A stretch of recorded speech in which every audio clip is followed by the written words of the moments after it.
Bismillahirrahmanirrahim. Assalamu alaikum my dear students. Ma'am Zoya Malik is here with another lecture video of electrochemistry chapter number 4 class 10. So dear students, for better understanding I would surely recommend कि आप मेरे previous videos ज़रूर देखें. Lecture number 1, 2 and 3 already upload हुआ है.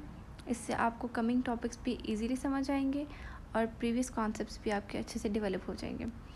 And for your convenience आपकी feasibility के लिए मैंने इस चैप्टर के नोट्स बना दिए and these are SLO based questions. इससे आपको ये भी समझ आ जाएगी कि आपका क्वेश्चन एग्ज़ाम में कैसे अपेयर हो सकता है और आपका टॉपिक भी सीक्वेंस वाइज प्रॉपर्ली प्रिपेयर हो जाएगा. ठीक है. सो इस चैप्टर के मैंने क्वेश्चंस एंड नोट्स बनाए हुए हैं पॉइंट्स के फॉर्म में. ये आपके लिए बहुत कन्वीनियंट है और हेल्पफुल होगा. So question number 12 is describe electrolysis of copper sulfate using copper electrodes. Now you have to do electrolysis of copper sulfate. ठीक है. और आपके पास इलेक्ट्रोड्स कौन से हैं? कॉपर के हैं. यहाँ पे जो आपको माइंड में रखने वाली चीज़ें होती हैं वो हर रिएक्शन से पहले मैंने टेबलर फॉर्म में कंस्ट्रक्शन आपको बताई हुई है. इसमें यह है कि आपको कुछ चीज़ें माइंड में ज़रूर होनी चाहिए. वो ये कि आप इलेक्ट्रोड कौन सा यूज़ करें, ठीक है, और इलेक्ट्रोलिटिक सोल्यूशन कौन सा यूज़ कर रहे हैं. These two things are most important. आपको मस्ट जो है वो पता होना चाहिए कि इलेक्ट्रोलाइट सोल्यूशन कौन सा है और इलेक्ट्रोड्स कौन से हैं. अभी प्रीवियस जितने हमने किए हैं टॉपिक्स उसके अंदर इलेक्ट्रोड्स आपके प्लेटिनम के थे या ग्रेफाइट के थे जो कि इनर्ट्स थे, यानी कि रिएक्शन में पार्टिसिपेट वो नहीं कर रहे थे. But in this situation now you have electrodes of copper. ठीक है. और सोल्यूशन भी कौन सा है आपके पास? इलेक्ट्रोलाइट यानी कि जिसने आयोनाइज होना है वो कौन सा है? वो भी एक्वस सोल्यूशन है कॉपर सल्फेट का. So first of all you have to write the definition of electrolysis. ये प्रीवियस डेफिनेशन है, अच्छे इंप्रेशन के लिए आप बार बार इसको रिपीट कर सकते हैं. ठीक है. सो आपको इलेक्ट्रोलाइसिस की डेफिनेशन है. नेक्स्ट कंस्ट्रक्शन पे आ जाए. एक इलेक्ट्रोलिटिक सेल है आपके पास, दूसरा इलेक्ट्रोलाइट है आपके पास, इलेक्ट्रोड्स हैं और बैटरी है. सो इलेक्ट्रोलिटिक सेल है जो यूज़ करें, उसके अंदर जो सोल्यूशन है इलेक्ट्रोलाइट यानी कि वो एक्वस सोल्यूशन है कॉपर सल्फेट का. Formula for copper sulphate is CuSO4. Copper के लिए आप Cu लिखते हैं और सल्फेट का जहाँ वर्ड होता है इट्स मीन SO4. ठीक है. सो कॉपर सल्फेट का सोल्यूशन है. और इलेक्ट्रोड्स आपके पास कौन से हैं? कॉपर के और बैटरी है. ठीक है. अच्छा जी, अब इसके अंदर वर्किंग क्या होगी? सबसे पहले आपको यहाँ पे मैं एक इलेक्ट्रोलिटिक सेल ड्रॉ करके बताती हूँ. सो ये आपका एक इलेक्ट्रोलिटिक सेल है. ठीक है. जिसके अंदर दो आपके पास इलेक्ट्रोड्स हैं. ठीक है. And this is anode and this is cathode. As you know anode के पास कौन सा साइन होता है? Positive. And cathode contains this is cathode and cathode contains negative sign. ठीक है. अच्छा जी, अब आपके पास होगा क्या? यहाँ पर आपका जो सोल्यूशन है वो है कॉपर सल्फेट का. But the interesting point here is कि आपका जो सोल्यूशन है वो कॉपर सल्फेट है और जो इलेक्ट्रोड्स आपके हैं वो भी कॉपर के बने हुए हैं. सो इट्स मीन कि ये इलेक्ट्रोड्स भी रिएक्शन के अंदर पार्टिसिपेट करेंगे. ठीक है डियर. अच्छा, अब क्या होगा? यहाँ पे आपके इलेक्ट्रोड जो है ये एनोड है, ये कॉपर का बना हुआ है, कैथोड भी कॉपर का बना हुआ है. इन्होंने क्या होना है? सोल्यूशन के अंदर डिज़ोल्व होना शुरू हो जाना है. ठीक है. सो क्या होगा? एनोड जो है वो क्या होगा? उसकी ऑक्सीडेशन होगी. आपको मैंने बताया हुआ है कि हमेशा एनोड पे ऑक्सीडेशन होती है, कैथोड पे हमेशा रिडक्शन होती है. ठीक है. सो आपकी यहाँ पे क्या होगी? Oxidation of copper. कॉपर जो है वो ऑक्सीडाइज होगा. ऑक्सीडाइज होने के बाद वो इलेक्ट्रॉन अपने लूज़ कर देगा. ठीक है. और यहाँ सोल्यूशन के अंदर आपके पास यहाँ पे सोल्यूशन के अंदर कॉपर आयंस मौजूद हैं Cu+2. क्योंकि वो तो ऑक्सीडाइज हुए, उसने अपने इलेक्ट्रॉन लूज़ किए, तो सोल्यूशन के अंदर Cu+2 आयंस मौजूद हैं. ये Cu+2 आयंस क्योंकि पॉजिटिव हैं so it will move towards cathode. ठीक है. कॉपर के ऊपर पॉजिटिव आयंस हैं, वो क्या करेंगे? मूव करेंगे टूवर्ड्स, जाएंगे कैथोड के पास. ठीक है. आपने यहाँ पे देखा एनोड जो कॉपर का बना हुआ है उसकी ऑक्सीडेशन हो रही है. ठीक है. वो इलेक्ट्रॉन लूज़ कर रहे और कैथोड जो है उसके पास ये सोल्यूशन के कॉपर पॉजिटिव आयंस उसकी तरफ मूव करें, इस डायरेक्शन में जा रहे होंगे. ओके. अच्छा, अभी जो इलेक्ट्रॉन लूज़ हुए हैं जो कॉपर ने किए हैं ये आउटर सर्किट से होके कहाँ जाएंगे? Towards cathode. ठीक है. आपके सामने मैंने ड्रॉ किया टूवर्ड्स कैथोड. कैथोड के पास वो आयंस मौजूद हैं. ठीक है.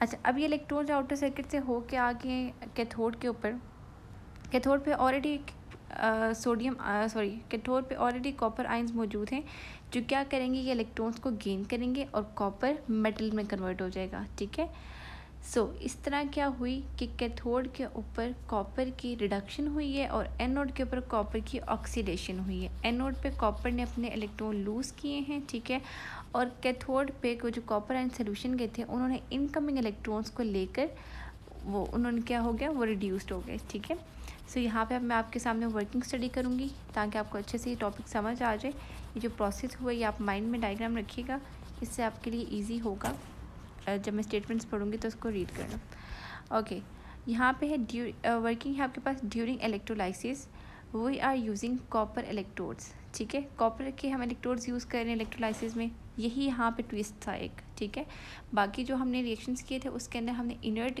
यूज़ किया था इलेक्ट्रोड, डेट वॉज प्लेटिनम और ग्रेफाइट, तो वहाँ पे वो रिएक्शन में पार्टिसिपेट ही नहीं कर रहा था। But in this case we are using copper electrode, so it's means copper electrode is performing oxidation and reduction reaction. ठीक है, सो एनोड पे क्या होगा, copper atom break away from the electrodes forming copper ion and giving up electron to anode. अब क्या हो रहे हैं, कॉपर आयन जो हैं वो ब्रेक हो रहे हैं और अपने इलेक्ट्रॉन्स एनोड को दे रहे हैं। These electrons will move towards cathode, अब वो आउटर सर्किट से होते हुए कैथोड की तरफ जाएंगे। कैथोड पे जाके क्या होगा, copper will reduce to form copper metal. अब कॉपर रिड्यूस हो गया और कॉपर मेटल बन गया। ठीक है, ये आपकी वर्किंग है। उसके बाद आपको रिएक्शन लिखना है, यहाँ पे आपके सामने विजिबल है बेसिक सा कि ये देख रहे हैं आपके कॉपर जो है एनोड के ऊपर, कॉपर ने क्या किया, अपने इलेक्ट्रॉन लूज़ कर दिए। कॉपर की वैलेंसी होती है कि इसके पास कैपेसिटी होती है, वो 2 इलेक्ट्रॉन लूज़ कर सकता है, तो यहाँ पे कॉपर ने अपने 2 इलेक्ट्रॉन लूज़ कर दिए। कैथोड पे क्या हुआ, ये जो 2 इलेक्ट्रॉन्स थे ये कॉपर ने गेन किए और कॉपर मेटल में कन्वर्ट हो गया। ठीक है, ये कॉपर मेटल बन गया है। एक्चुअल जो फॉर्म होती है ना वो कॉपर के मेटल के फॉर्म में होता है, सो इसलिए इलेक्ट्रोलाइसिस में बेसिकली हमारे पास यही होता है कि डिज़ायर कंपोनेंट हमारे पास आना चाहिए जो इस रिएक्शन से आ रहा है। ठीक है, सो आपके पास एनोड पे क्या होगी, कॉपर की ऑक्सीडेशन, और कैथोड पे क्या होगी, कॉपर की रिडक्शन।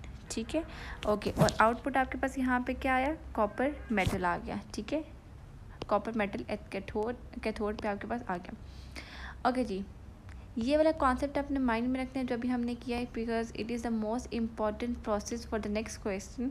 आप नेक्स्ट क्वेश्चन को देखिए, मैं आपको करवाऊंगी तो ये चीज़ें यहाँ पे रिलेट होंगी। ठीक है, जब हमने ये देखा कि हमारे पास इस तरह करके कॉपर आ रहा है तो हमने इससे एक प्रोसेस निकाला। ठीक है, that is called electrolytic refining of copper. So इसी प्रोसेस की बेस पे हम एक रिएक्शन परफॉर्म कराएंगे जो हमारी डेली लाइफ में बहुत यूज़फुल है, और वो क्वेश्चन नंबर 13 है आपका। So the next question is describe electrolytic refining of copper. Now you have to do refining of copper. So first of all आपको पता होना चाहिए कि refining होती क्या है। जब हम कॉपर को उसके और में से या माइनिंग करके हम निकालते हैं तो वो बहुत इम्प्योर फॉर्म में होता है। इट्स मीन कि उसके पास बहुत ज़्यादा इम्प्योरिटीज़ होती हैं। सो उसमें से इम्प्योरिटीज़ को सेपरेट करने के प्रोसेस को रिफाइनिंग कहते हैं, यानी कि प्योर कॉपर को हम ऑब्टेन करना चाहते हैं, उसमें से इम्प्योरिटीज़ रिमूव करना चाहते हैं, and this process is called refining of copper. ठीक है, so first of all you have to write the definition electrolytic refining of copper. The copper metal is obtained from its ore in its impure form. जो और से आप ले रहे हो वो इम्प्योर फॉर्म है। ठीक है, इट कंटेन्स मैनी इम्प्योरिटीज़, उसमें बहुत ज़्यादा आपके पास इम्प्योरिटीज़ लाइक जिंक है, आयरन है, गोल्ड है, सिल्वर है। So basically these are impurities. ठीक है, जो कि आपको रिमूव करनी है कॉपर में से। So these impurities are remove by the process of electrolysis के थ्रू ही हम इम्प्योरिटीज़ को रिमूव करते हैं। So this is the most important question and most important points कि आप कॉपर की इलेक्ट्रोलिटिक रिफाइनिंग कैसे कराएंगे, यानी कि कॉपर को प्योर कॉपर कैसे ऑब्टेन करेंगे, उसके और में से इम्प्योरिटीज़ कैसे निकालेंगे। सो ये आपका प्रोसेस है। ठीक है, सो कंस्ट्रक्शन में आपके पास क्या है, कॉपर के जो इलेक्ट्रोलाइट है वो आपके पास कॉपर सल्फेट है, जैसे हमने प्रीवियस क्वेश्चन में किया, कॉपर सल्फेट यूज़ किया। एनोड आपका कौन सा, अब यहाँ पे आपको ये समझना है कि अभी मैंने आपको बताया कि एनोड पे ऑक्सीडेशन होनी है, यानी कि कॉपर ने टूटना है। ठीक है, और कैथोड पे रिडक्शन हुई थी और आपने देखा था कि कॉपर हमारे पास डिपॉजिट हो रहा था, राइट। वहाँ पे हमारे पास मेटल के फॉर्म में कैथोड पे कॉपर डिपॉजिट हुआ था। यही कॉन्सेप्ट आपने माइंड में रखना है और आपको ये खुद बताना है कि एनोड अगर हम ले रहे हैं तो एनोड हम कौन से कॉपर का लेंगे, प्योर फॉर्म या impure form. So basically anode मैं लूँगी इम्प्योर कॉपर, क्योंकि वो ब्रेक होगा तो वो कॉपर पे कैथोड पे जाके डिपॉजिट होगा ना। ठीक है, सो एनोड आपके पास कौन सा है, इम्प्योर कॉपर बार है। ठीक है, यानी कि इम्प्योर कॉपर का बना हुआ है, और कैथोड आपके पास प्योर कॉपर का बना है। सो यहाँ पे जो आप इलेक्ट्रोड्स यूज़ कर रही हैं उसमें से एक एनोड है और एक कैथोड है। एनोड पे जो है वो आपके पास ऑक्सीडेशन होगी और वो आप इम्प्योर कॉपर लेंगे, और कैथोड पे रिडक्शन होगी जो कि आप प्योर कॉपर लेंगे, और बैटरी है। ओके जी, वर्किंग क्या है यहाँ पे आपके पास, सिंपल सा यहाँ पे रिएक्शन होना है, ठीक है, बहुत बेसिक है, बहुत इजी है। ये देखें आपके सामने एक इलेक्ट्रोलिटिक सेल में ड्रॉ कर रही हूँ, जिसके अंदर आपके पास एक एनोड है और ये आपके पास कैथोड है, ठीक है। एनोड ये and this is cathode. Anode के पास पॉजिटिव साइन है और कैथोड के पास नेगेटिव साइन है, ठीक है। और सोल्यूशन जो इलेक्ट्रोलाइट है इसके अंदर वो है कॉपर सल्फेट CuSO4, जो हम इलेक्ट्रोलाइट यूज़ करते हैं, जो इलेक्ट्रोड्स यूज़ करते हैं उसी का सोल्यूशन होता है। ओके, अब पॉइंट की बात ये है कि ये जो एनोड है आपका ये इम्प्योर कॉपर का है, ठीक है, ये आपका इम्प्योर है, और ये जो कैथोड आपका है ये प्योर कॉपर का है। अब ये एनोड क्या होगा, ये इसका जो इम्प्योर कॉपर है इसकी ऑक्सीडेशन होगी, मीन्स कि ये इलेक्ट्रॉन लूज़ करेगा, ठीक है, ये एनोड इलेक्ट्रॉन लूज़ करेगा, इम्प्योर कॉपर जो है वो ऑक्सीडाइज हो रहा है। ओके जी, सोल्यूशन के अंदर आपको पता है कि जब वो इलेक्ट्रॉन लूज़ करेगा तो सोल्यूशन के अंदर बहुत ज़्यादा कॉपर पॉजिटिव आयंस आ जाएंगे, और ये जो इलेक्ट्रॉन लूज़ हुए ये आउटर सर्किट से होते हुए कहाँ जाएंगे, टूवर्ड्स कैथोड, ठीक है। और ये कॉपर आयंस जिनके ऊपर पॉजिटिव साइन है ये मूव करेंगे सोल्यूशन के अंदर, ये मूव करेंगे टूवर्ड्स कैथोड, क्योंकि इनके ऊपर पॉजिटिव साइन है और कैथोड पे नेगेटिव साइन होती है, तो सोल्यूशन के पास ये इसके अंदर जाएंगे इस डायरेक्शन में टूवर्ड्स कैथोड। जैसे यहाँ पे कैथोड के पास आएंगे इनकमिंग इलेक्ट्रॉन्स जो आ रहे हैं एनोड से, ठीक है, वो ये कॉपर लेगा, ठीक है, और यहाँ पे इसकी क्या हो जाएगी, रिडक्शन हो जाएगी, यानी कि कॉपर आपके पास यहाँ पे क्या हो गया, रिड्यूस्ड हो गया, ठीक है। ओके, तो यहाँ पे बेसिकली आपके पास हुआ क्या, सारा reaction, electrolytic refining of copper हुई है, ठीक है। और जो इसके अंदर से ये जो एनोड की इम्प्योरिटीज़ है ना, जैसे जिंक है, सिल्वर है, गोल्ड है, वो इधर बॉटम में यहाँ पे डिपॉजिट होती रहती हैं, ठीक है। सारी इम्प्योरिटीज़ गोल्ड, सिल्वर, जिंक, ये चीज़ें यहाँ पे डिपॉजिट हो जाती हैं। सो इसको मैं एक दफ़ा फिर आपको बता देती हूँ कि क्या हुआ। कॉपर इम्प्योर कॉपर पार्ट था, ठीक है, ये वाला एनोड वो रिड्यूस्ड, वो ऑक्सीडाइज हुआ, उसने अपने इलेक्ट्रॉन जो हैं वो लूज़ किए, ठीक है। और जब सोल्यूशन के अंदर आपके पास बहुत ज़्यादा कॉपर पॉजिटिव आयंस मौजूद थे, ठीक है, जब इसका रिएक्शन हुआ वो आउटर ये जो इलेक्ट्रॉन थे आउटर सर्किट से होते हुए कैथोड पे जाएंगे, और कैथोड पे जाके ये कॉपर आयंस जो है ये इन इलेक्ट्रॉन्स को गेन कर लेगा, ठीक है। इस तरह यहाँ पे कॉपर जो है वो डिपॉजिट होना शुरू हो जाएगा इसके ऊपर, ठीक है। कैथोड पे डिपोजिशन ऑफ कॉपर होगी जो कि बिल्कुल प्योर फॉर्म होगी, यहाँ पे कॉपर डिपॉजिट होगा, ठीक है। इस तरह हमारे पास होती है electrolytic refining of copper. Okay, अब मैं वर्किंग यहाँ पे रीड करूँगी ताकि आपको अच्छे से टॉपिक समझ आ जाए, आपका कॉन्सेप्ट तो होपफुली बिल्ड हो गया होगा, ठीक है।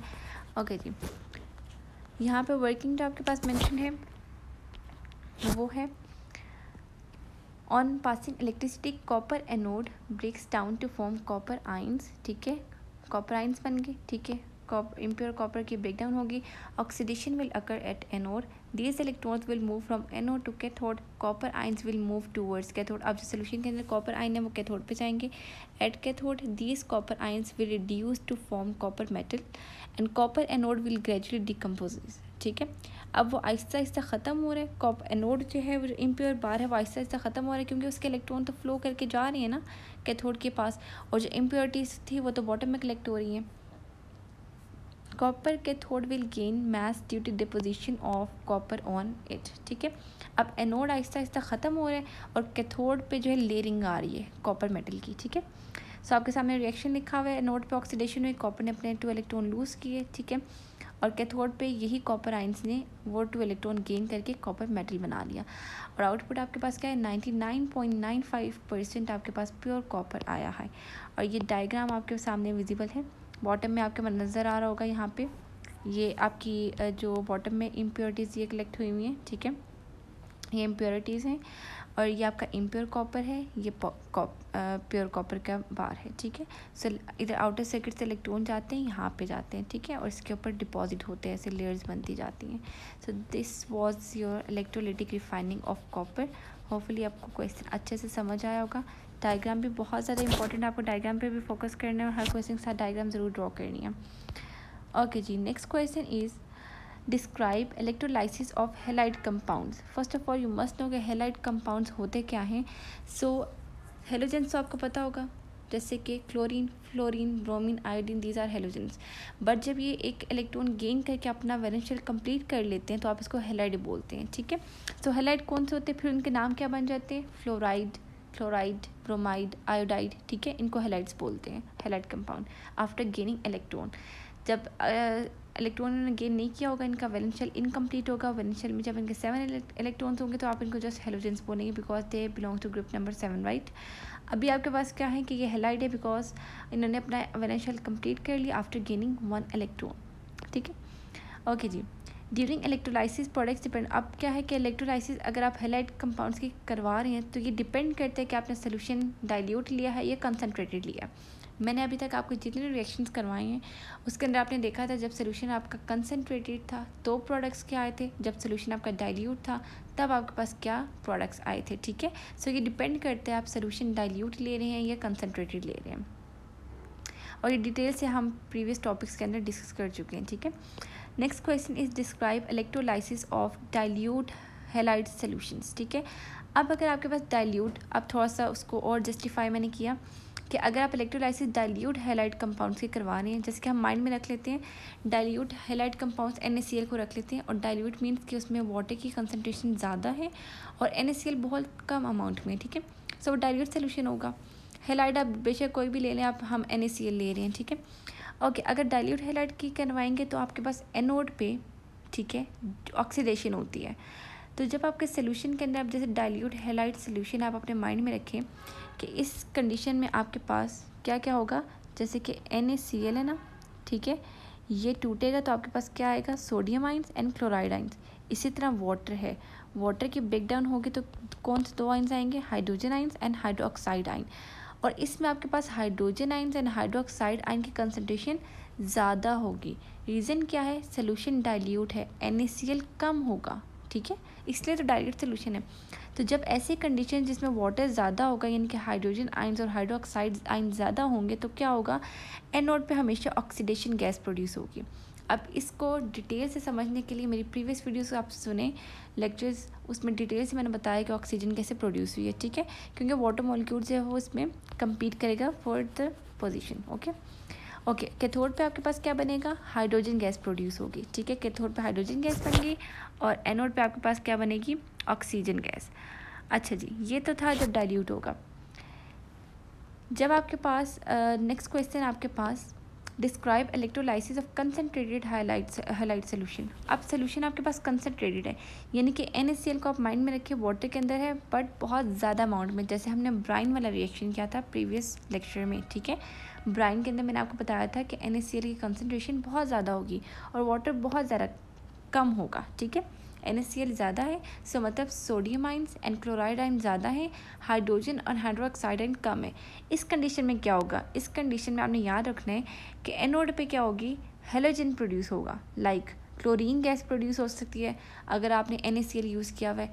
अगर आपने कोई ब्रोमीन का इलेक्ट्रोलाइट यूज़ किया तो ब्रोमीन गैस प्रोड्यूस होगी, ब्रोमीन लिक्विड होगा, लिक्विड फॉर्म में होगा, या फिर आयोडीन, ठीक है, ये प्रोड्यूस होगा बट अगर आपने कंसनट्रेटेड किया।